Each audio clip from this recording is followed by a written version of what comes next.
Buenos días, bienvenidas y bienvenidos a San Miguel de los Reyes, a este nuevo encuentro en la Biblioteca Valenciana Nicolau Primitiu. Hoy es un día de celebración, 8 de marzo, Día de la Mujer, y queremos aprovechar esta oportunidad para recordar y homenajear a las mujeres escritoras invisibilizadas y silenciadas a lo largo de la historia y que, sin embargo, aquí están con su voz. Pido un fuerte aplauso para Lola Mascarell y con ella para todas las mujeres escritoras.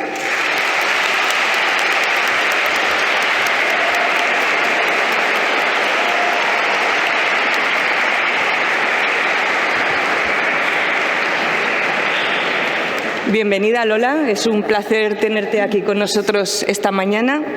También quiero saludar a las profesoras y profesores, alumnas y alumnos de los centros que nos acompañan esta mañana y que son el Instituto Profesor Manuel Broseta de Bañeres de Mariola. ¿Por dónde estáis?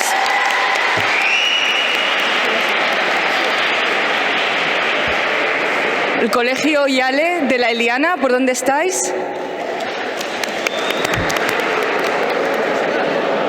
El Instituto María Ibars de Denia. La Sagrada Familia de Silla. Bien. Nos visita también la Agencia de Lectura Pública de Sollana. Bienvenidos. Y el Instituto Vélez Events de Torrent, que precisamente de este centro de Vélez Events tenemos acompañándonos en la mesa hoy a Carmen Requena,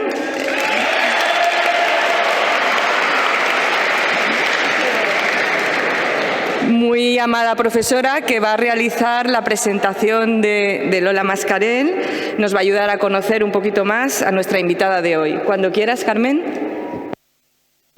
Buenas a todos. Cuando la Biblioteca Valenciana nos ofreció la posibilidad de encontrarnos con Lola Mascarell, muchos de los docentes que nos encontramos hoy aquí no quisimos perdernos esta oportunidad de ofrecer a nuestro alumnado esta maravillosa experiencia, aunque tuviéramos que modificar nuestras lecturas trimestrales. Además, un día tan significativo como hoy, 8 de marzo, en el que se lucha por el reconocimiento de la labor de las mujeres en todos los ámbitos, tenemos el placer de conocer un poco más a una gran autora, poeta y periodista. Desde 2008 a 2012, Lola Mascarell dirigió el taller de narrativa en la Universidad Politécnica de Valencia, lo cual le inspiró para su obra Palabras en el Yunque, Memorias de un taller de escritura, un ensayo publicado en 2012. Un poco antes, en 2010, había publicado su primer poemario, Mecánica del prodigio. En 2013, su libro de poemas Mientras la luz se proclamó ganador del Premio Internacional de Poesía Emilio Prados, otorgado por la Diputación de Málaga y el Centro Cultural Generación del 27. Por esta misma obra recibe también el Premio Ciudad de Alcalá de Poesía en 2014. Su tercer libro de poemas, Un vaso de agua, se publica en 2018. Nosotras ya no estaremos. Su primera novela, publicada en 2021, obtiene el Premio de Narrativa de la Crítica Literaria Valenciana en 2022. Este premio reconoce su estructura narrativa, su tono evocativo, su juego alternante de personas narrativas, la intertextualidad y su léxico sencillo, fresco y vivo, pero exigente. Y también reconoce que esta prometedora autora valenciana derrocha talento. Entre sus futuros proyectos esperamos la publicación del poemario Lo demás es del viento y también alguna obra narrativa por la que ahora le preguntaremos. Muchas gracias a la Biblioteca Valenciana por mediar en este encuentro, por hacerlo realidad y, como no, muchas gracias a Lola Mascarell por dejarnos conocerla un poco más, tanto a ella como a su obra. Gracias.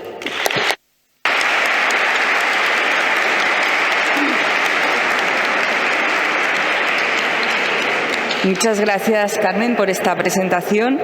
Ahora voy a dar paso a Lola, que es la protagonista de hoy. Nos va a dirigir primero unas palabras y después ya pasaremos al diálogo con ella a través de vuestras preguntas. Cuando quieras, Lola.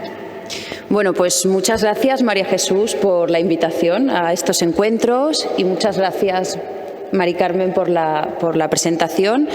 Y muchas gracias a todos y todas las que habéis venido en un día como hoy a la Biblioteca Valenciana, que para mí es una especie de casa, es una casa muy grande, que es a lo que todos aspiramos, un poco fría también, pero es una casa. Y digo que es una casa porque, lo estaba comentando antes, la primera vez que vine yo aquí, yo creía que era muy mayor, pero en verdad era una niña todavía, tenía 25 años, y vine a presentar a uno de mis escritores favoritos, que se llama Luis Landero. Yo he sido muy lectora desde pequeña, siempre me ha gustado mucho la literatura, y yo soñaba desde niña con ser escritora. Bueno, también quería ser actriz, pero eso me salió mal, y entonces me dediqué a la literatura. Y bueno, yo quería ser escritora. ¿Y por qué uno quiere hacerse escritor? Yo creo que uno se quiere hacer escritor porque quiere pertenecer a esa familia de gente a la que admira, de alguna manera, ¿no? Yo admiraba a las personas que habían escrito los libros con los que yo disfrutaba. Y bueno, en 2005 más o menos tuve la oportunidad de venir aquí a presentar a uno de mis escritores favoritos, y repetimos todo el ritual que acabo de repetir yo, de pues conocer a los profesores que traen alumnos, conocer al escritor, hablar con él, sentarme en esta mesa con un abrigo, entonces mucho más desenfadado que el que llevo ahora, que es más serio, porque al final el tiempo pasa y me he hecho un poco mayor, poquito solo, y yo estaba ahí sentada donde está ahora vuestra profesora y pensaba, ojalá algún día yo pudiera estar también sentada ahí, y a la vez pensaba, pero qué vanidades son esas, ¿no? Como pensando, nunca te va a pasar, ¿no? Y eso es lo que os quería decir esta mañana a modo de presentación. Cuando somos muy jóvenes soñamos con muchas cosas, tenemos muchos proyectos para nuestra vida y solemos quitárnoslos de la cabeza diciendo, esto no me va a salir, esto es demasiado para mí. Artista, ¿los artistas de qué viven? ¿O escritor? Y mirad, han pasado unos pocos años, 20, bueno, no lo sé, unos pocos, y aquí estoy sentada delante de vosotros y de vosotras en un día tan especial como hoy, que es el 8 de marzo, y hablando de literatura. No vengo como presentadora, que he venido muchas veces a esta casa también, sino que vengo por segunda vez como escritora. La otra vez vine como poeta y esta vez vengo como narradora. Y desde que me dijeron que iba a venir aquí el día 8 de marzo, que yo creo que es un día muy especial y que para mí fue una alegría, ¿no? La otra vez que vine, creo que vine el 21 de marzo, que era el Día de la Poesía. Bueno, pues esta vez me ha tocado el Día de la Mujer. Dos cosas muy importantes para mí, ¿no? El hecho de ser mujer creo que es fundamental. Hablaremos ahora, si os parece bien, porque creo que la novela tiene algo del hecho de que yo sea una mujer, de que sea una mujer quien la ha escrito. Y bueno, y la poesía. Pero bueno, todo este rollo que os estoy soltando así a modo de presentación es un poco por esto que os venía a decir. No sé si habéis visto en clase, y si no la habéis visto, a lo mejor os han hablado de ella. Y si no la habéis visto y no os han hablado de ella, deberíais de verla alguna vez. Una película, ya se ha quedado un poco antigua, pero nunca es demasiado, que se llama El Club de los Poetas Muertos. En esta película, con la que los profesores somos muy pesados, los profesores de lengua y literatura, yo también soy profesora de lengua y literatura en un instituto de secundaria, en Les Alfàbegues, en Bétera. Bueno, en esta película hay un profesor de literatura que tiene que ir a dar clase a un colegio muy elitista, donde los alumnos, pues bueno, todos pertenecen a muy buenas familias y tienen como su futuro ya diseñado, ¿no? Van a ser grandes abogados, grandes médicos, grandes directores de empresa, etcétera. Claro, él tiene que ir allí a explicar una cosa que en principio no da dinero, porque la literatura, o sea, si lo que soñáis es con ser ricos, no os dediquéis a la literatura. Pero bueno, él en principio vaya a explicar algo, ¿no? Y entonces él les dice, bueno, a ver, todas las cosas son necesarias, la medicina es necesaria, queremos salvar vidas, el derecho es necesario, hay que defender, ¿no?, a las personas, hay que juzgar, todo lo que vais a estudiar es muy necesario. Pero ¿qué es la vida? ¿De qué habla la vida? La vida es pasión, y la pasión está en los libros, en la literatura, en la poesía, en la música, si queréis, en el arte, ¿vale? Y luego les dice otra cosa más. Hay un momento muy emocionante, y con esto ya termino y os dejo hablar a vosotras y a vosotros. Hay un momento muy emocionante en el que él los lleva a los alumnos a un sitio donde hay fotografías de los alumnos que han pasado por esa escuela. Le dice, la mayoría de estos alumnos están criando malvas, que están muertos, vamos, que no son nada. Dice, tenéis que aprovechar cada día como si fuera el único, como si fuera el último. Y les dice una expresión latina que seguro que conocéis, que es carpe diem. Y añade, haced de vuestra vida algo extraordinario. Todos podemos hacer de nuestra vida algo extraordinario, aunque nos dediquemos a cocinar pasta, aunque nos dediquemos a jugar a fútbol, aunque nos dediquemos a escribir libros, aunque nuestro extraordinario sea criar un hijo o una hija. Todos tenemos la posibilidad de hacer de nuestras vidas algo extraordinario y no perder el tiempo con cosas que no sirven para nada y que no van a ningún sitio. La literatura pues, nos permite vivir otras vidas, que es un sueño desde aquel Don Quijote, que os habrán explicado también en vuestras clases, que soñaba con ser caballero y era un pobre hombre que vivía en un pueblo, ¿no? Bueno, pues todos aspiramos a vivir otras vidas y sobre todo hacer que la nuestra sea lo más especial posible. Y eso es lo que os quería decir un poco así, como me ha sonado a político, ¿no? A que os tengo que convencer, pero no. Y a que persigáis vuestros sueños, que también suena un poco cursi, pero es verdad. Yo quise ser escritora con 8 años, ahora ya tengo unos cuantos más y aquí estoy. Y todo es posible, todo puede pasar. Ahora, cuando se acabe esto y salgáis por esta puerta, hará un día espléndido y cada minuto que viváis será irrepetible. Así que nada, gracias por compartir esta hora de vuestra vida irrepetible conmigo y cuando queráis podéis empezar a preguntar.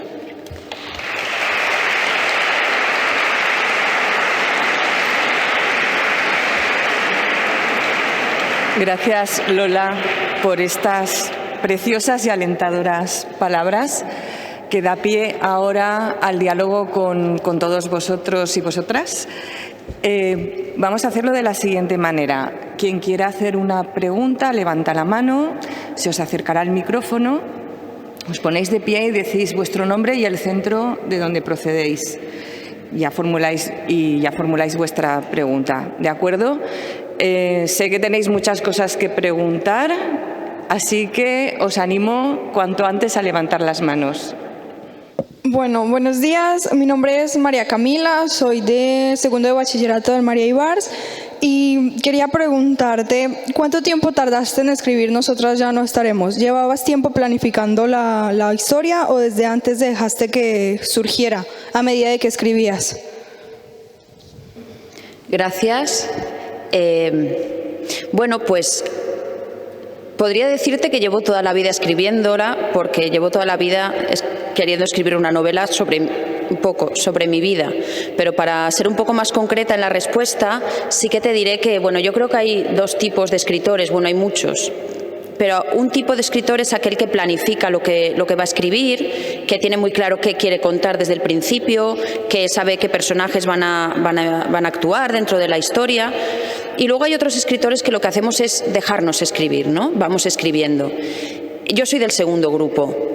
Yo empecé a escribir unas prosas sobre mi infancia porque, bueno, siempre he tenido muy buena memoria, tuve una infancia muy feliz y me apetecía contarla y empecé a escribir unas prosas sobre la infancia, ¿no? Pensaba que iban a ir a un libro de poemas. Y lo que pasa es que poco a poco pues, fue surgiendo de ahí un personaje que era un antagonista que se llama Moriarty, del que hablaremos luego si queréis, que quería comprar una casa, que era la casa donde yo había pasado los veranos de mi infancia y que seguro que todos vosotros y vosotras tenéis, alguna casa de los abuelos o de los tíos o de los padres, de lo que sea, donde pasáis los veranos. Y entonces ahí empezó a surgir una trama. Y eso, bueno, fue pasando y esa historia se fue modificando durante mucho tiempo. Yo no tenía claro qué es lo que quería contar exactamente y entonces llegó 2020, llegó una pandemia, nos quedamos todos metidos en nuestra casa, algunos un poco fastidiados, pero los que nos dedicamos a labores como la escritura dijimos, bueno, no está mal, tengo tiempo para escribir. Y ahí fue donde la seguí escribiendo, pues a lo mejor empecé en 2018, 2017, y ya en 2020 seguí y aún seguí algunos años más dándole vueltas porque luego cambié la estructura, o sea que escribir una novela es un trabajo para mí lento. Me gusta hacer las cosas despacio, no me gusta ir corriendo y con la novela igual. Hola, me llamo Claudia, vengo a Zaraltuve, vengo del primer bachillerato D y te tengo una pregunta. ¿Hay un final alternativo, por ejemplo? Ya sé que... Sí, hay final alternativo. Es una pregunta que se hace mucha gente, fíjate, es una pregunta muy interesante porque he ido a muchos clubes de lectura y a muchos lugares donde se han leído la novela y todo el mundo me pregunta por el final. Claro, el final alternativo puede ser el final que tú quieras. Cuando acabas un libro, pues puedes volverlo a leer leyéndolo de otra manera, ¿no? Si me haces esa pregunta es porque piensas que quizá hay algo en la novela de mi propia vida y que esa casa que yo cuento en la novela posiblemente existe en la realidad. Y cuando yo escribí el final de la novela, yo sabía que no tenía que ser un final feliz. A mí me gustan los finales felices, pero yo sabía que esta novela no podía acabar bien, tenía que acabar no bien, no sabía que tenía que acabar mal, ¿no? Aquello, defínete, me puedo definir por aquello que no soy, no por lo que soy, ¿no? Pues yo sabía que no quería que terminase bien para la protagonista, pero tampoco quería quemarla. De ahí que realmente en el libro no se quema la casa. Yo simplemente digo que la protagonista se fumó un cigarro y que lo dejó cerca de donde estaba la caldera y tú puedes interpretarlo como quieras, ¿no? Puede que se quemase, puede que no. Otra cosa es lo que sucedió en la realidad. Si esa casa existió de verdad y si esa casa existe todavía o si esa casa se ha quemado, que quizá os lo habréis preguntado también y creo que lo podemos desvelar al final de esta charla, si os acordáis, me lo podéis volver a preguntar. Pero sí, claro que puede haber un final. De hecho, una de las cosas que me dijeron era que el personaje, la protagonista, es tan bonita, tan adorable, tan buena persona, que no podía ser que hiciera eso con su casa. O sea, una buena persona no quema una casa, ¿no? Y bueno, a veces las personas somos contradictorias y por un lado queremos actuar de una manera, pero tenemos ahí como una voz interior que nos hace actuar de otra, o nos da un arrebato y tiramos todos los libros por el suelo, o pegamos un puñetazo, no queríamos, ¿no? Pues bueno, a la protagonista le pasa un poco algo de eso, ¿no? Que se vuelve un poco loca. Bueno, ya hay varios brazos. Iremos repartiendo. Vale, buenas. Soy Ruth, de primero de bachiller del Vélez Events. Y mi pregunta era por qué en ningún momento del libro, al menos que yo no haya notado, no se nombra ningún nombre de la protagonista en sí. Sí que se van nombrando varios nombres de otros personajes, pero de ella nunca creo haber leído que se refirieran a ella como en un nombre. Me preguntaba si se refería a ti, a otra persona o cualquier cosa de esas. Muchas gracias. Es muy buena pregunta también. La del final me la habían hecho mucho, esa no me la habían hecho nunca. Sí que, claro, la protagonista tiene mucho de mí. Tiene mucho de Lola Mascarell, es evidente, pero yo no quería que en el lector hubiese una asociación muy clara entre, bueno, yo no quería que el que accediese a esta historia la leyese pensando que iba a leer mi historia, porque realmente no es mi historia. Hay, digamos que un 80% de la historia que es autobiográfico, que me ha pasado de verdad, pero hay un 20% que no. Hay muchas cosas en la novela que por ejemplo, el final, ¿no? Lo de mi abuelo me lo he inventado. De hecho, llamé a mi madre y le dije, oye, mamá, voy a contar esto.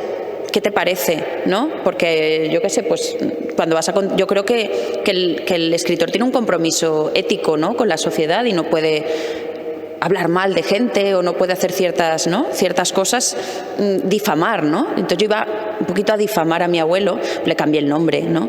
Y bueno, eso por ahí. Entonces hay un 80% de mi historia, pero claro, yo pensé, ¿es mi historia o es la historia de la niña?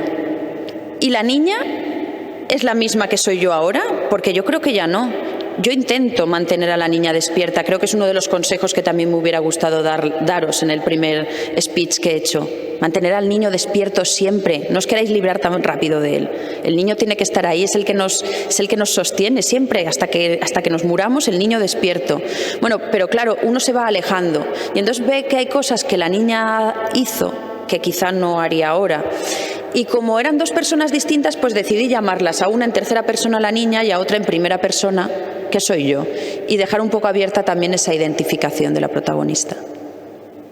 Hola, soy Oscar, de primer bachillerato de IES María Ibars, y mi pregunta era Sí, vale. No sé si algunos días no tenías inspiración durante escribir. Y mi pregunta es, cuando hay esos días, ¿qué haces para coger más inspiración para escribir?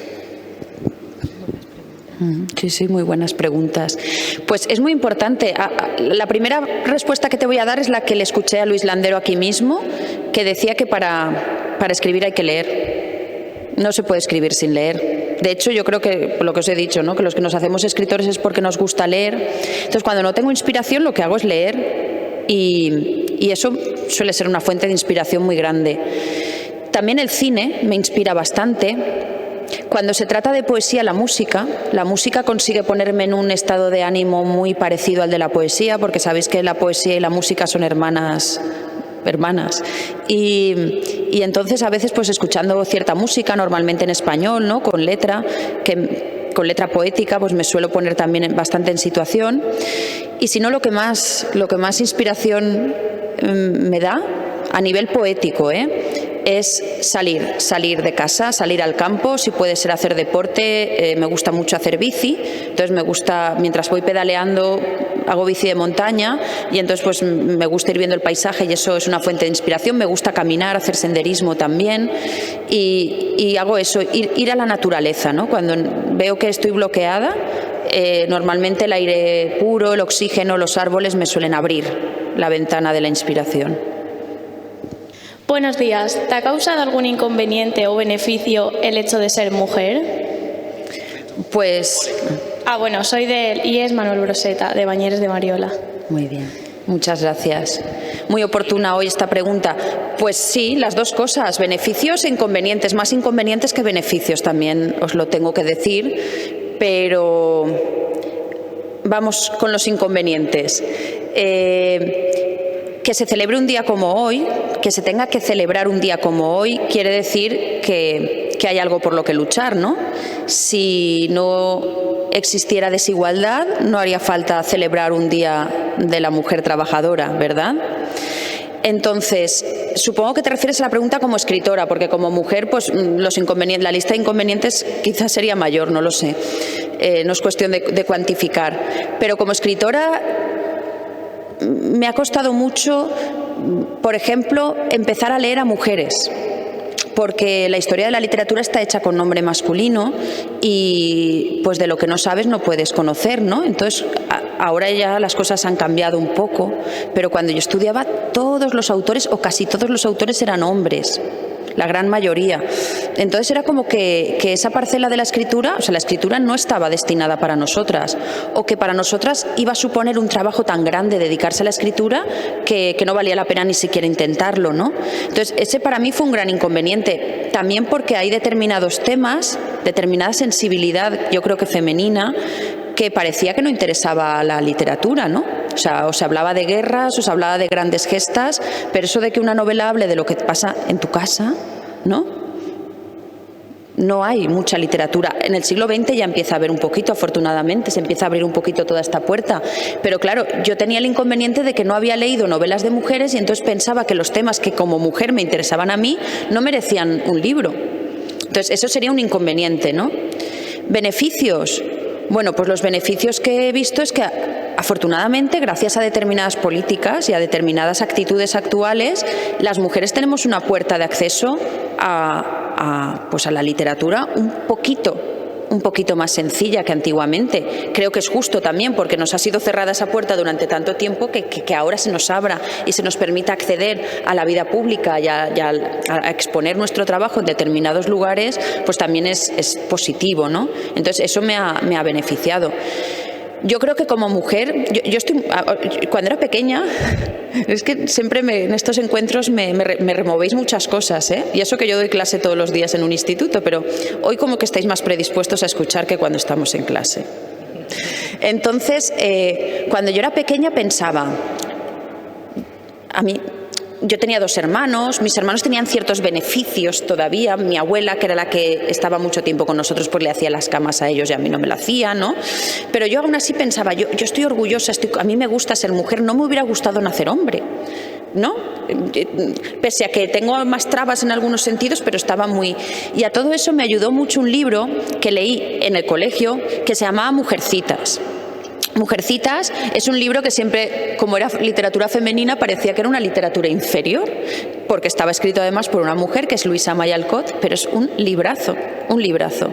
Y entonces en Mujercitas hay un personaje que se llama Jo, que es una de las 4 hermanas, que son las protagonistas de la novela, y Jo sí que vivió en una época en la que las mujeres no podían ser escritoras. Y entonces a mí Jo March me sirvió mucho como fuente de inspiración.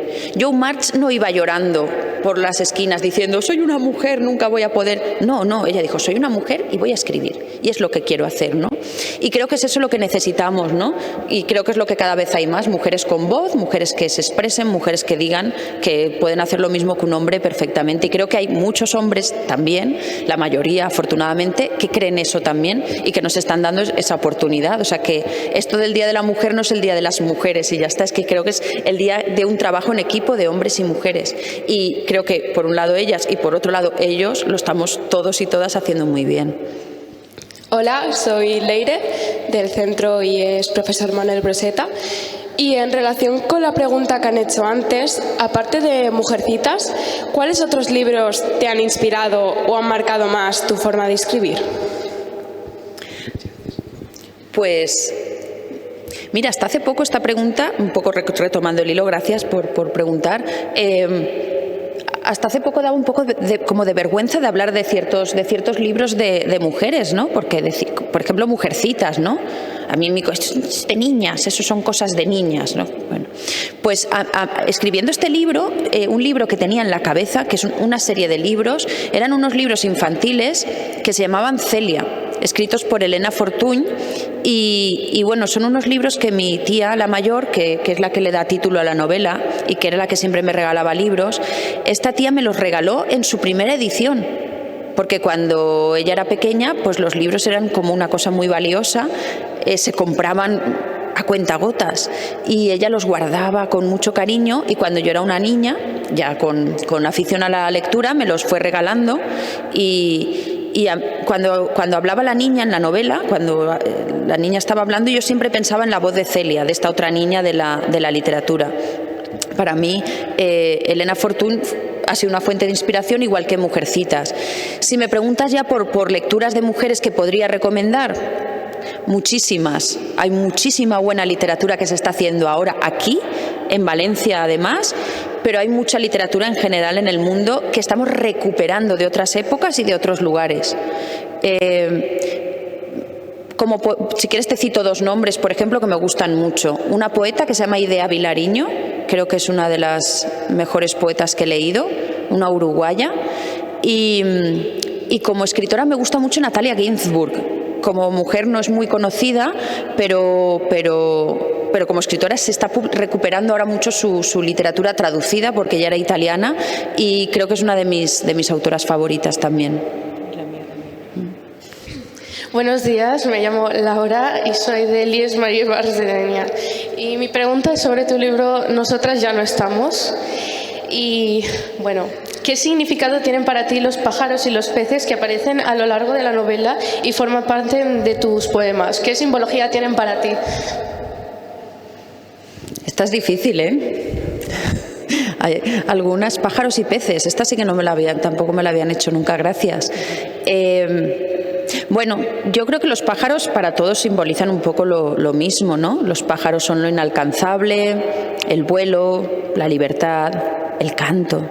Entonces los pájaros para un poeta son muy importantes, porque son, digamos que de la fauna, ¿no?, que podemos encontrar a diario en nuestra vida, los pájaros son los poetas del reino animal.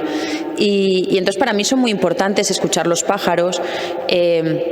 Tenía un amigo que estuvo también aquí, poeta, también profesor de instituto, que falleció, que es Antonio Cabrera, que también os recomiendo mucho que lo leáis, que él le encantaban los pájaros. Se lo sabía todo. Bueno, había estudiado la carrera de biología y se había centrado en la ornitología porque le encantaba. Él oía cantar un pájaro y te decía el nombre. Y venía muy bien porque a veces cuando escribías sobre pájaros, escribías algún poema, le llamabas, oye, un pájaro que suena de tal manera y que canta a tal hora, es un estornino, o es un gorrión, o es un ruiseñor. Él te sabía identificar enseguida los nombres. Yo creo que a todos nos gustan los pájaros por eso, ¿no? Porque son la idea del vuelo, de lo libre, ¿no? y del canto. Lo de los peces es más raro. Lo de los peces yo creo que, claro, para una niña como yo, a la que su madre, bueno, no le dejaba tener animales, o sea, no. A mí no me dejaron tener ni los típicos gusanos de seda, esos que todos los niños tenían en su casa. O sea, yo para llevar gusanos de seda a mi casa tuve que engañar a mi madre, que me verá seguramente en YouTube y se va a enterar. No era un trabajo de clase, mamá. Eran unos gusanos de seda que me dio una amiga, pero mi madre me dijo que yo no podía llevarlos. Bueno, no sé si ahora está de moda lo de los gusanos de seda. No, ¿verdad? Pues cuando éramos pequeños, vosotras sí que lo conocéis. Sí, cuando éramos pequeños estaba de moda tener gusanos de seda en casa y pues por aquello de que se convertían, hacían luego el capullo y luego hacían la mariposa y entonces les cogías hojas de morera, se las dabas de comer, era una cochinada porque los gusanos de seda son muy feos. Pero todos los niños teníamos y todas mis amigas tenían gusanos de seda y una parte del recreo del colegio se dedicaba a hablar sobre los gusanos de seda de cada cual y yo, claro, no tenía nada que decir y encima mis amigas me decían, pero Ala, tú no tienes gusanos de seda, y yo no tenía. Y entonces una amiga me dijo, yo te puedo dar. Y dije, digo, ¿cómo los llevo a mi casa para que mi madre no me los tire a la basura? Y entonces le dije que era un proyecto de ciencias de clase. Yo es que era muy mentirosa de pequeña, supongo que quien haya leído la novela se habrá dado cuenta. Y le dije que era un proyecto de ciencias y que cada día, cada semana nos teníamos que llevar un niño los gusanos de seda a su casa y que los teníamos que cuidar y que luego a la semana los teníamos que devolver. Y entonces hasta ahí fue muy bien. Me estoy enrollando demasiado, pero bueno, ya ha salido la narradora. El caso es que llegué con esa historia y claro, mi madre no se quería jugar la nota de ciencias naturales y me dijo, vale, bien, los aceptamos. Pero ¿qué pasó cuando acabó esa semana? ¿Qué hacía yo con los gusanos de seda? ¿A dónde los llevaba? Pues me tuve que inventar otra bola y entonces los llevé a mi clase y dije que se me había ocurrido que en vez de tenerlos yo en casa, ¿qué podíamos hacer? Pues como un trabajo colectivo dentro de clase, que fuéramos todos los cuidadores de los gusanos y que los gusanos se quedaran allí en clase. Y bueno, luego vinieron las vacaciones de Pascua, los gusanos murieron, yo no sé lo que pasó porque eso de los gusanos de seda. El caso es que tú me has preguntado por los peces y no se me ha olvidado. Lo que quería decir con esto es que mi madre odiaba a los animales, no me dejó tener mascotas de pequeña y lo único que aceptó fueron tortugas y peces. Y entonces por eso están tan presentes los peces en mi infancia, porque para mí eran la mitificación, no eran la sublimación de lo animal. En mi casa, pues los peces. Lo que pasa es que casi siempre pues tenían, no sé, muertes trágicas. O saltaban de la pecera y morían en el suelo, o mi madre limpiaba con mucha lejía la pecera y se intoxicaban, o no sé, todo historias tristes. Hola, buenas. Soy Matías Rodríguez, vengo del Instituto Vélez Events y mi pregunta era más abarcando un poco la historia del libro, que mientras mis compañeros y yo lo leíamos, una cosa que nos chirriaba mucho, eran estos encuentros que tiene los primeros capítulos la niña con señores mayores que tienen un poco más un tono sexual. Era que la pregunta es que, ¿qué peso narrativo tiene en la historia o en la evolución de la niña estos encuentros y su dualidad con el deseo y todo esto? Muy bien, muy buena pregunta también, porque, y un poco relacionada con el día de hoy también. Claro, vuestra realidad de ahora y la realidad que yo viví, ya han pasado muchos años desde mi adolescencia. Yo la tengo muy presente, porque como trabajo en un instituto, yo creo que los profes tenemos que mantener no al niño, sino al adolescente despierto, y estar ahí un poco. Y entonces, pero claro, la realidad con respecto a las mujeres ha cambiado, ¿no? Lo adelanto. Bueno, se va a hacer una película lo digo porque viene al hilo de la novela, y yo entonces ahora estoy trabajando con la directora algunos asuntos, ¿no? Ella es una mujer de mi misma generación, ha sacado ahora su primera película, aunque ha dirigido algunas series también, es Violeta Salama, y bueno, nos hemos encontrado por casualidades de la vida que no me voy a alargar, pero bueno, ha sido un encuentro de esos bonitos que ocurren en la vida, ¿no? Y las dos tenemos una historia muy parecida que contar y la vamos a contar a partir de mi libro en una película.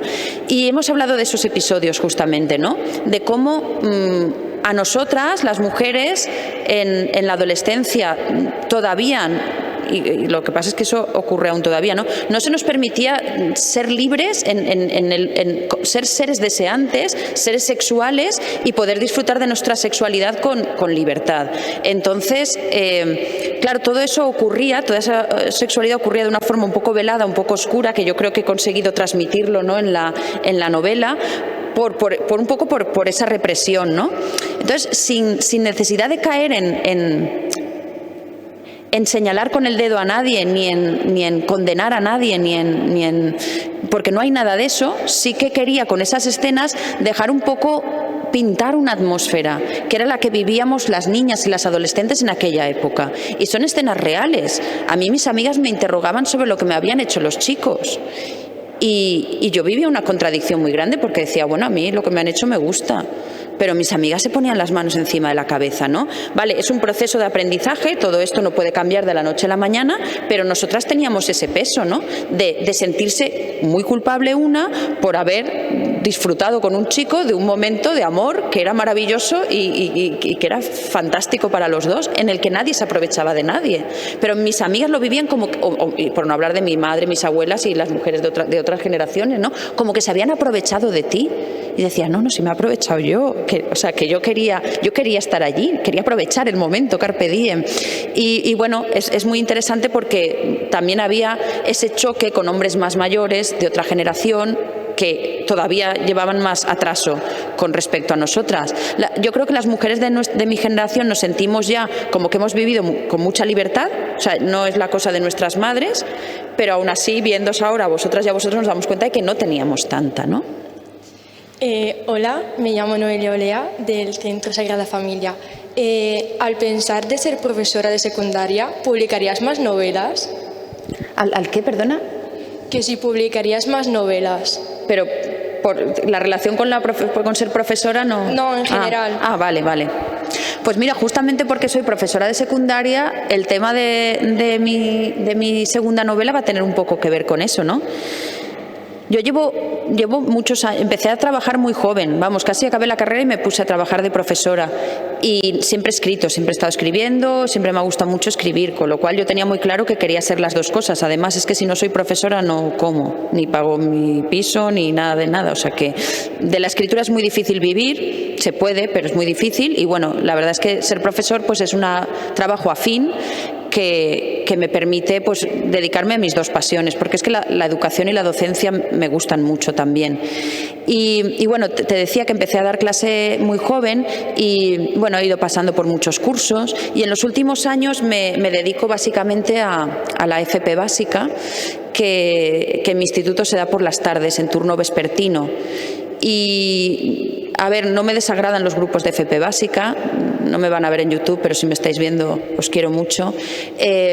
Pero es verdad que mi función como profesora es mucho más limitada, porque no son alumnos que vayan a querer estudiar luego un bachillerato, que vayan a querer hacer una carrera. Si hay alguno que le gusta leer, que los hay, y escribir, que los hay, las hay también, bienvenidos, pero generalmente es gente que lo que quiere es estudiar una profesión más técnica, ¿no? Y bueno, el caso es que me pasé las tardes porque me venía mejor escribir por las mañanas y bueno, lo que os quería decir es que yo a veces llego a clase y digo, esto es una novela, o sea, lo que me están contando es qué historia, o sea, no, sois fuente de inspiración para mí también. El que me preguntaba por las fuentes de inspiración, a veces con meterme en clase es suficiente porque me cuentan unas películas que están muy bien.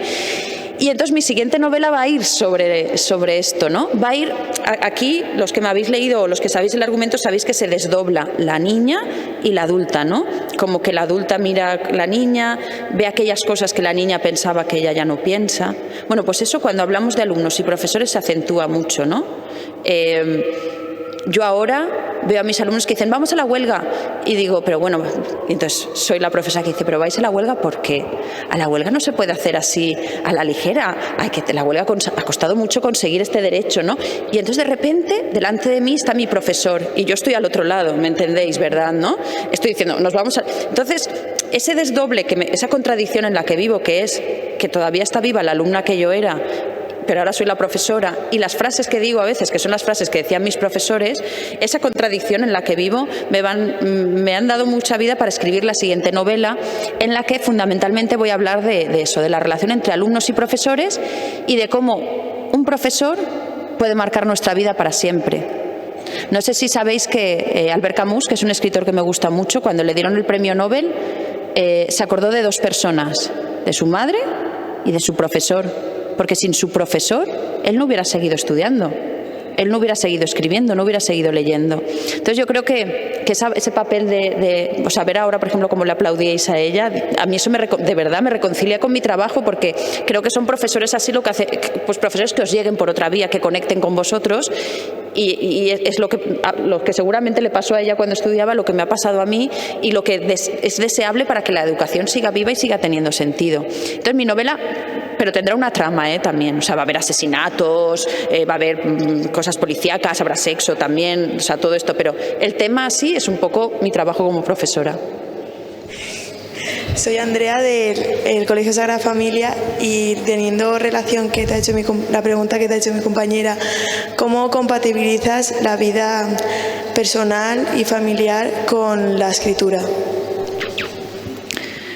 Pues ahora muy mal, porque he sido madre y ya, o sea, se me ha desmontado todo el equilibrio que tenía y ya solo me dedico a ser madre. Pasará. Ahora lo que pasa es que es un bebé todavía y entonces tengo que dedicar mucho tiempo a cuidarla, a mi hija. Pero la compatibilizo muy bien. Citaba antes una frase de Luis Landero que también cito siempre en estas ocasiones, se la cojo copiada. Los escritores somos un poco también copiones. A veces lo que nos gusta lo tomamos. Pero siempre citando, Es la diferencia entre copiar y citar, supongo que os lo habrán explicado. Una cosa es hacer un corta y pega en Wikipedia y otra cosa es decir según la Wikipedia, ¿no? La diferencia es entre un 0 y una buena nota.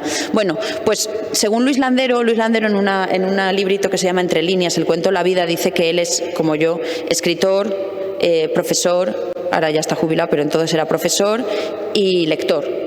Y que eso lo denomina él, lo califica como una trinidad en crisis, como la Santísima Trinidad, pero bueno, una trinidad en crisis. ¿En crisis por qué? Porque lo que le gusta al lector no le gusta al profesor y lo que le gusta al profesor no le gusta al escritor, y entonces siempre andan las tres personalidades discutiendo. Pero a la vez son personalidades muy afines, ¿no? Si fuera profesora de otra cosa o si tuviera otra profesión, a lo mejor me resultaría más complicado. Pero yo llego a clase y hablo de literatura, llego a mi casa y escribo literatura, y cuando leo estoy leyendo literatura. Entonces, bueno, más o menos, salvo este pequeño paréntesis de la vida en el que me dedico a la crianza, que también es una cuestión que ya que estamos en el 8 de marzo, pues deberíamos de hablar como un inconveniente. No hay suficientes ayudas ni suficientes todavía reconocimientos para las madres y nos tenemos que incorporar al trabajo muy pronto. Apenas tenemos 4 meses de baja por maternidad y es un tiempo claramente insuficiente para criar a una hija, y entonces pues tienes que ir poniendo tiritas, esparadrapos, pagando a gente, gastándote dinero, pidiéndote, como es mi caso, una media jornada y cobrando la mitad del sueldo para poder cuidar de la niña. Y bueno, ese es un inconveniente también que me he encontrado, pero estoy feliz, vamos, como en mi vida. Eso también. Soy Fran González del Instituto María Ibars. Una de mis pequeñas pasiones es la de escribir. Entonces te pregunto, ¿tú cómo empezaste a escribir? O sea, ¿cómo es el proceso de empezar en esto?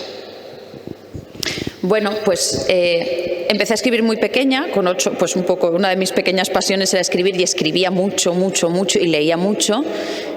Mi abuela me regaló una libretita y me dijo, toma para que escribas, y yo entonces dije, ay, si escribo aquí seré escritora, ¿no? Y tú te refieres a qué hacer luego para salir a la vida pública, ¿no? Pues mira, yo creo que la mejor recomendación es que hay millones de concursos, muchísimos concursos literarios, muchos. Entonces, la primera manera para escribir es leer. La siguiente es que te lean a ti lo que escribes. Si escribes es porque quieres, ¿no? No es para guardar. Hay quien escribe y lo guarda en el cajón, pero casi siempre cuando escribes le estás escribiendo a alguien, estás pensando en los ojos de alguien, en los oídos de alguien. Entonces, la mejor manera de que te lea, y que no te lea tu madre, por ejemplo, porque te va a decir que es estupendo lo que escribes, o tu amigo, o lo que sea, es llevarlo más lejos, ¿no? Entonces, una oportunidad son los concursos literarios. Hay muchísimos en los pueblos, además que tenemos la herramienta de Internet, tú te pones ahí y empiezas a buscar concursos de poesía, de narrativa, de cuentos. Yo estoy en muchas veces me llaman para jurados y a veces no puedo estar en todos. Y esa es la manera, empezar a saltar a la vida pública mandando tus relatos o mandando tus poemas, según lo que escribas, y ya verás como si te empiezan a dar algún premio, te empiezas a animar y empieza a sonar tu nombre también, y cuando ya hayas hecho una carrera grande, pues ya a lo mejor puedes ir a presentar tus cosas a un editorial, ¿no? Y bueno, yo es lo que hice fue presentarme a concursos básicamente al principio. Y bueno, también rodearme de esa familia que os decía al principio, ¿no? Yo quería pertenecer a la familia de los escritores y entonces me fui arrimando, ¿no?, a aquellas personas que me podían aportar cosas a nivel. Entonces búscate también un entorno que sea favorable. Habla con otros escritores. Ahora con internet es muy fácil también, ¿no? Me llamo Marta, vengo del IES Vélez Events y de las 3 personalidades que has nombrado, poeta, escritora, escritora, lectora y profesora, ¿por cuál te identificas más y cuál preferirías? O sea, si puedes elegir entre solo una, ¿cuál preferirías? Me tiro por la ventana si tengo que elegir, no. Gracias. El otro día me preguntaban poesía o narrativa y yo decía, ¿cuánto tiempo tengo para contestar? Un segundo, a ver. Creo que escritora. A ver, claro, es que es un poco difícil, es un poco falaz, porque de verdad que lo que más me gusta del mundo es escribir. Es cuando más feliz soy, es escribiendo. De hecho, ahora que no tengo tiempo para escribir, pero intento sacarlo como sea para escribir, aunque sea 2 líneas en el móvil, o lo que sea, escribir algo.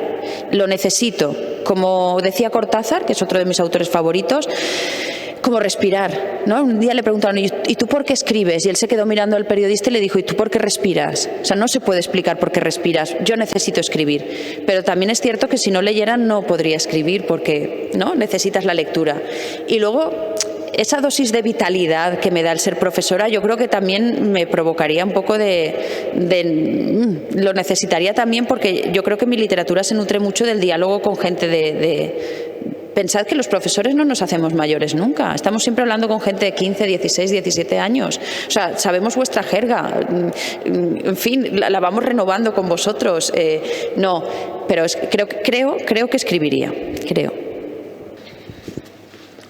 Hola, soy Ditín del Yale y me interesaría saber cómo definiría a su poesía y si considera que la literatura está infravalorada actualmente. ¿Si la literatura? Está infravalorada actualmente.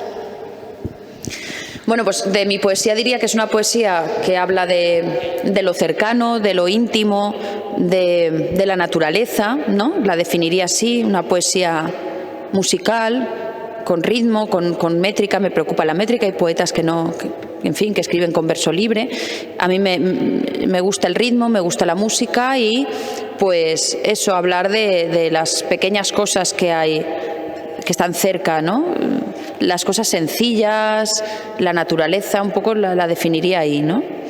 Y si está infravalorada, bueno, desde luego, pues hay tiene muchos enemigos la literatura ahora, muchos, ¿no? Casi todos en forma de pantalla, muchos en forma de velocidad, pero bueno, a través de las pantallas a veces también podemos leer. A mí no me gusta ser catastrofista con la literatura, creo que, como he dicho antes, citando al profesor Keating del Club de los Poetas Muertos, al final os vais a emocionar con una canción. O sea, con lo que vais a vivir otra vez, el momento en el que habéis estado con esta persona o haciendo esta cosa va a ser a través de una canción o a través de un poema. Entonces yo creo que la literatura y el arte va a seguir siempre. Como dice Irene Vallejo en El infinito en un junco, junto con la silla y otro invento, el libro es el mejor invento del mundo. O sea, perdura a pesar de todo. Hay un montón de cosas que nos las hemos ido quitando, pero el libro está ahí, está muy bien diseñado, es maravilloso. Leemos, queremos tener libros. Respetáis a los autores, quiero decir, o sea, vosotros cuando veis a un autor pensáis, esta es una persona que hace algo importante. Entonces, en ese sentido, no está nada infravalorada. Yo lo que pasa es que creo que se lee menos porque hay otros entretenimientos. La literatura, al final, es una fuente de entretenimiento también. Entonces, yo el otro día comentaba, bueno, yo recuerdo que en mi adolescencia estaban las primeras videoconsolas, el Super Mario y todo eso era de aquella época. Yo jugaba a las videoconsolas, pero me gustaba leer. Era perfectamente compatible una cosa con la otra, ¿no? El problema es que yo creo que los libros no dan dinero. Y vivimos en un mundo donde, como decía en Luces de Bohemia Max Estrella, todo lo manda el dinero. Y entonces, como los libros no dan mucho dinero, pues no, a las televisiones y a la publicidad y a los medios de comunicación no les conviene que consumáis cosas más caras. Que son los teléfonos móviles o que son las videoconsolas o que son otro tipo, la ropa, otro tipo de cosas. Pero como fuente de entretenimiento yo creo que el libro está muy vivo, aunque digan lo contrario no os lo creáis. Hola, soy Sofía del IES María Ibars. ¿Usted lee las reseñas de sus libros? ¿Usted lee? Las reseñas de sus libros. Por supuesto, las leo con el corazón en un puño para ver qué dicen, pero creo que tanto las críticas buenas y sobre todo las críticas malas nos ayudan a crecer. Si todo el mundo nos dice, muy bien, lo has hecho muy bien, no avanzas. Lo ideal es que te digan, aquí podías haber mejorado, ¿no? Que es lo que hacemos a veces los profesores. No tengáis miedo a equivocaros, del error es de donde más se aprende, ¿no? Pues yo leo mis reseñas para aprender. Soy Miguel del IALE y me gustaría saber que con respecto a todos los premios que ha ganado que dijeron al principio, pues unas experiencias suyas o anécdotas que tenga. Gracias. Bueno, pues a ver, los premios al final son una especie de lotería también, ¿eh? O sea, que te den un premio no quiere decir que seas ahí el súper buen escritor del universo. Entonces, bueno, ha dado la casualidad de que me han dado esos premios y estoy muy contenta por ellos. Y bueno, también es una forma de dar a conocer, lo que decía antes, ¿no? De dar a conocer tu obra. Por contar una anécdota divertida, cuando me dieron y salir un poco así del primer premio que me dieron, que fue el que más me emocionó, el del poemario Mientras la luz, recuerdo que me llamaron muy tarde por la noche y entonces sonó un teléfono en casa y entonces yo lo cogí y me dijo, por favor, ¿está Lola Mascarell? Y le dije, sí, pero es muy tarde para llamar. Y entonces, bueno, eso se ha comentado muchas veces porque el responsable del Centro Cultural de la Generación del 27 de la Diputación de Málaga, que era quien me daba este premio, que además estaba muy bien dotado económicamente, se quedó como corto y le dijo, es que le llamo para decirle que le hemos dado un premio. Y digo, bueno, pues entonces no pasa nada, ¿cómo se llama? Y bueno, pues anécdotas. Hola, mi nombre es Isabel y vengo del Club de Lectura de Sollana. Mi pregunta es sobre la normalización que haces de la mentira. Es algo que me llama mucho la atención porque en el libro comentas muchas veces que decir mentiras es muy normal y de hecho la mentira que dice la protagonista con la enfermedad es muy gorda. Entonces me llama la atención porque yo soy algo más mayor que tú y a mí me han educado con la cosa de que no hay que decir mentiras y quería un poco que me explicases por qué normalizas tanto la mentira. Porque si no la normalizara creo que no sería escritora, ¿no? La mayoría de la literatura es mentira. Y bueno, la normaliza. A ver, la mentira tiene esta es una pregunta muy larga de contestar, pero bueno, tiene un peso moral muy grande, ¿no? De cierta cultura, a lo mejor en la que nos han educado, pero para mí la mentira, yo creo que hay mentiras que no hay que decir, ¿no? Que en eso, o sea, la educación tiene razón, hay mentiras que pueden hacer daño, pero las mentiras que no hacen daño, yo creo que, bueno, todos recordamos esa mentira maravillosa que hay en esta película de Roberto Benigni que se llama El niño del pijama a rayas, no, La vida es bella, eso. Y estaba yo con los... Y bueno, esta mentira maravillosa que le dice a su hijo para que no sepa que está en un campo de refugiados, ¿no? O sea, esa mentira es perfectamente lícita, ¿no? Le dice que están en una fábrica de botones bueno, le cuenta historias para que se vaya entreteniendo y para que no sepa que está en un campo de refugiados porque es judío, ¿no? Sí, están jugando todo el día, que en fin, que es un concurso y bueno, pues hay muchas mentiras que nos salvan la vida y al final pues todos vivimos en una gran mentira, que es que la mayor parte del tiempo pensamos que somos inmortales, sobre todo cuando somos adolescentes, y hay que pensar que es verdad, o sea, es que es verdad, somos inmortales. Bueno. Y ahora de verdad, vamos a por la última pregunta. Hola, buenos días. Soy Susana, soy profesora de secundaria. Ya tengo a todos mirándome, chicos, de verdad. Hola, Lola. Te conocí en la Feria del Libro, tuve el placer de que me firmaras mi ejemplar. Me dijiste, para una persona con la que comparto el amor por los libros. Bueno, a mí me apasiona leer, mis alumnos lo saben, me apasiona. Soy filóloga, todo lo que tiene que ver. Entonces, darte las gracias por escribir, para empezar. Necesitamos escritores jóvenes. Yo tengo 10 años más que tú, ¿vale? Hay una diferencia. Y luego, mi pregunta va un poco, cuando yo les contaba sobre tu novela, mis alumnos son de la ESO, de cuarto, yo les hablaba, claro, para mí esta novela ha sido ponerme en la piel de mi yo niña, de mi yo adolescente, mi casa de mi abuelita que la vendimos hace poco, claro, a mí me ha hecho vivir y experimentar miles de cosas. Claro, para ellos les resulta un poquito lejano, es como, pero yo, Susana, no puedo compartir contigo esta experiencia ni este sentimiento. Y tú sabes que es un poco lo que nos encontramos los profesores de literatura cuando queremos presentarles grandísimas obras, pero a lo mejor son del siglo XV, ¿no? Esa poesía de Ausias Marc.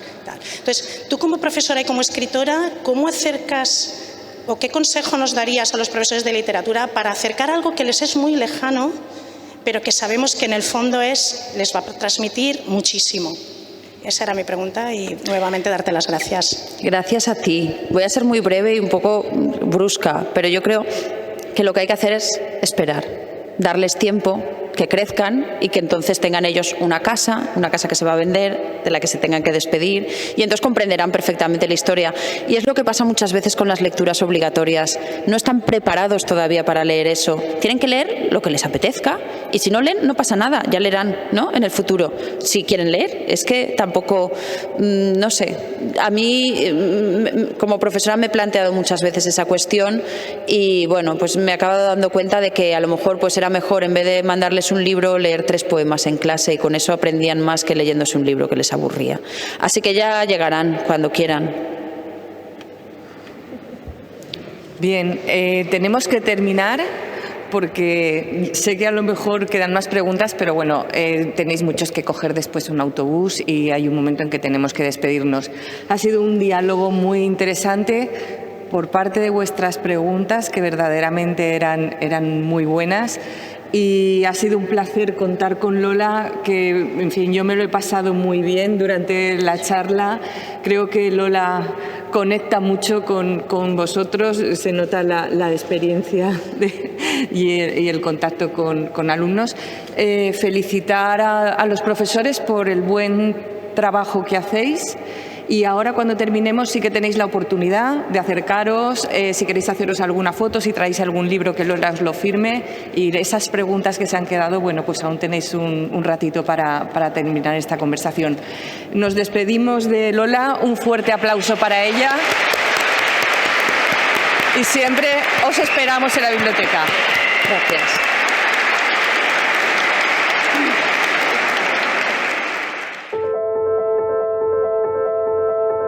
Me gusta cómo transmite cómo se comunica con el lector mediante las palabras, ya que, por ejemplo, es poeta, ha escrito también poesía. Tiene ese toque profundo en la narrativa también. Pero me ha parecido muy interesante, me ha gustado mucho escucharla, su forma de hablar, y lo volvería a repetir si pudiera. Sí que me parece una profesión muy que hay que valorar hoy en día, porque hacer sentir lo que sientes a otras personas mediante, sea libros, cine, música, algo que también me apasiona, pues me parece muy de que se debe de respetar. Això ha sigut una experiència increïble. Realment, jo ja m'havia llegit el llibre en el club de lectura de l'institut i vindre així, tindre l'experiència de veure tot este centre, la visita i després parlar i fer-li unes preguntes molt interessants i escoltar la resposta de Lola Mascarell ha sigut inspirador. Jo vull ser escritora i m'ha inspirat molt i m'ha donat confiança per a continuar escrivint. Bueno, pues me ha parecido una maravilla. De hecho, se lo estaba diciendo ahora a un grupo de alumnas que una tiene la sensación de que escribe para estos momentos de felicidad. Yo creo que los alumnos venían muy preparados, ha habido mucha conexión con ellos, creo que hemos estado todos muy a gusto en un ambiente muy distendido y bueno, siendo un público tan exigente como suelen ser los adolescentes, hemos salido contentos, creo que ambas partes. Para mí estos encuentros son fundamentales para mantener la tarea del fomento de la lectura y creo que los alumnos de secundaria y de bachillerato puedan conocer a un autor, creo que para ellos es fundamental.